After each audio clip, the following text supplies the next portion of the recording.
জীবিকা নির্বাহের ক্ষেত্রে স্ত্রীর অনুমতি ছাড়া বা স্ত্রী নারাজ এমত অবস্থায় বিদেশে যাওয়া যাবে কিনা? আপনার স্ত্রী যদি আপনার উপর অসন্তুষ্ট থাকে, আপনি বিদেশে যেতে চান এবং আপনি সেখানে গেলে তার চরিত্র সে হেফাজত করতে পারবে কিনা রিস্ক আছে, সে নিজের ব্যাপারে নিজে শঙ্কা করে, অথবা ডাইরেক্ট বলে না কিন্তু আপনি আশঙ্কা করেন, তাহলেও আপনার জন্য বিদেশ যাওয়া জায়েজ নাই।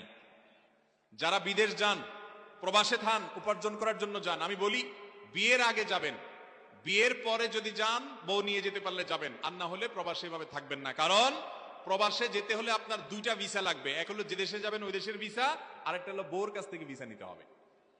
বউয়ের কাছ থেকে ভিসা নেওয়া মানে হলো অনুমতি নেওয়া যে তুমি যাও, আমার কোনো অসুবিধা নাই, আমি নিজেকে সেফ রাখবো, নিরাপদ রাখবো।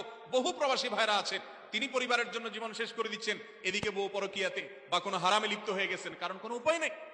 এজন্য উদ্দেশ্যহীন ভাবে বছরকে বছর প্রবাসে পড়ে থাকা, এটা কোনো বুদ্ধিমানের কাজ হতে পারে না। স্ত্রীর হক আছে, সেটা আদায় করতে হবে, মাথায় রাখতে হবে।